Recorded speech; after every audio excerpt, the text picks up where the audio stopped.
Hey guys, welcome to another video for simonsvideo.com, and I'm your host Simon Tay here, and today I'm going to talk about the string trap strategies and the up and coming Clash of Clans updates. So if you can see, this particular screenshot is about how you're going to place your spring trap strategically so that you can have the most effective way to reduce down the enemy's troops by placing traps. Right, so let's get down to it.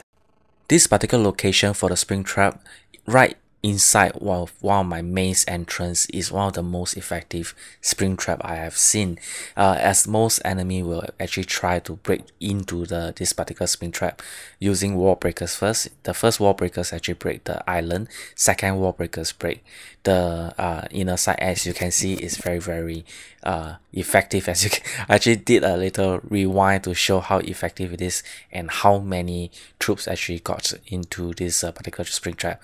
This is even better. You can see how many thousands and thousands of elixirs wasted on that wall breakers. The second spring trap location, as I can see, if you attack from the bottom left, although I do not have enough spring traps for a double spring trap at the entrance, you can see it is this particular spring trap is right beside two towers and one hidden Tesla, where you actually stop the giants from moving, and one resource building to stop the goblins from moving. So this particular location is very effective against slow moving, like for example giants. I'm not quite sure whether if the golems will actually be spring trap off the map, but if it's a slow moving, it's definitely for this particular area, you can see that it actually works against giants. And if we actually stop and attack another towers, it will definitely be more than one giant. So from here you can see exactly the same thing.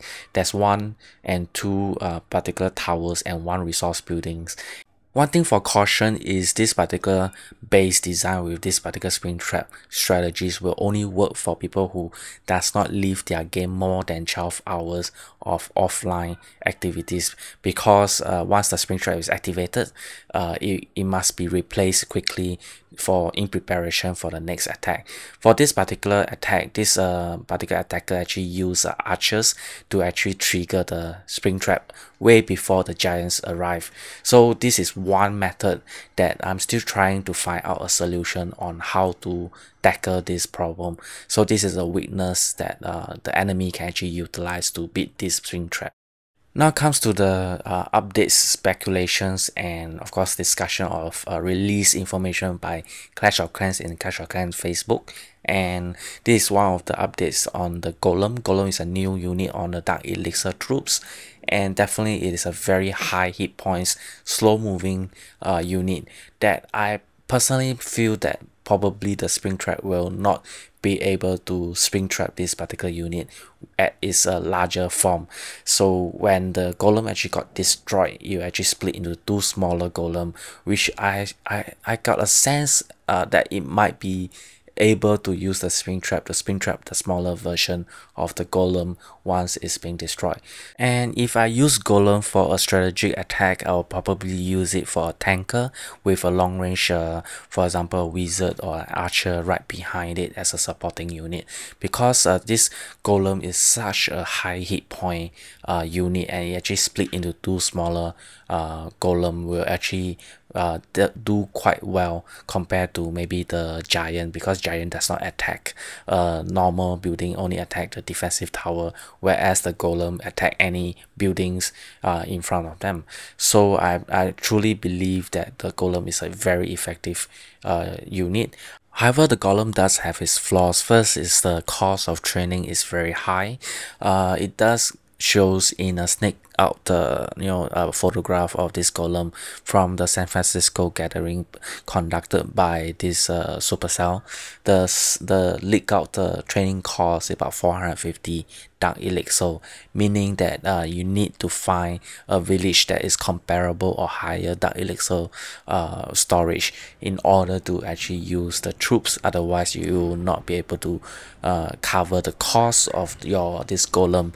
Obviously if you use more than one golem, you're gonna find a lot harder to find those base to actually win, so that you can get back enough Dark Elixir so that you can actually build more golem in the future to attack. And the next thing I want to talk about is the league levels. League levels is like a sales system where you have a tiering system. The higher the trophies you get, the more bonus per battle you will receive.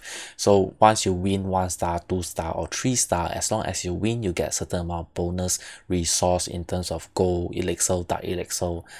So that the higher trophies you get, the higher leagues you are, and you can get additional amount of resource, even possibly a higher percentage of resource per battle. So I can see a couple of problems here. It means that more people will try to build their village based on protecting their 50% of their buildings and the town hall. However, the downside is you will get multiple attack in every single offline. So it based on your personal design of your base, and it may or may not be effective securing your resource for upgrades. The next update is definitely one of my favorites. It's the clan leader messages. I'm not quite sure whether this update is to all members only, or does it include one-to-one instant messaging kind of within the Clash of Clans to send push notification to individual members.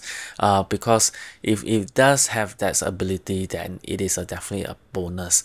If it's one-to-many, it will still be very useful for announcement or warning for all the members that if they did not donate certain amount of troops, they will be kicked off, or they have certain kind of announcement to the top donors, the top trophy members, or even to warn people not to say vulgarities or some sort.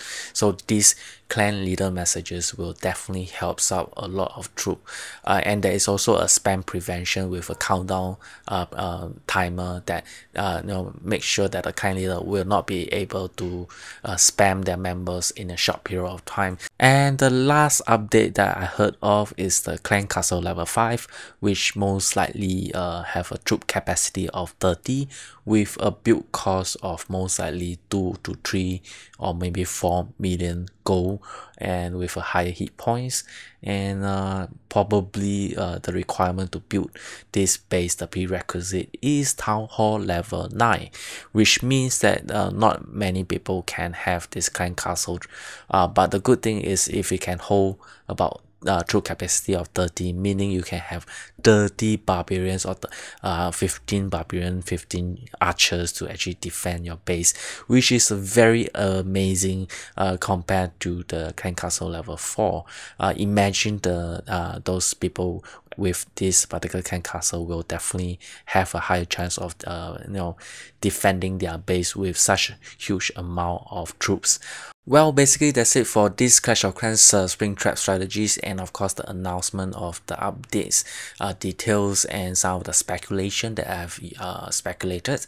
And I hope you like this video, and do leave a comment, the good or the bad about this video, and in the comment section below, and of course share this video and subscribe to this channel. Right, so thank you very much for watching Simon's video. Have a nice day. See ya. Bye bye. To support for this podcast, please visit simonvideo.com for more podcasts and application reviews. Thank you very much.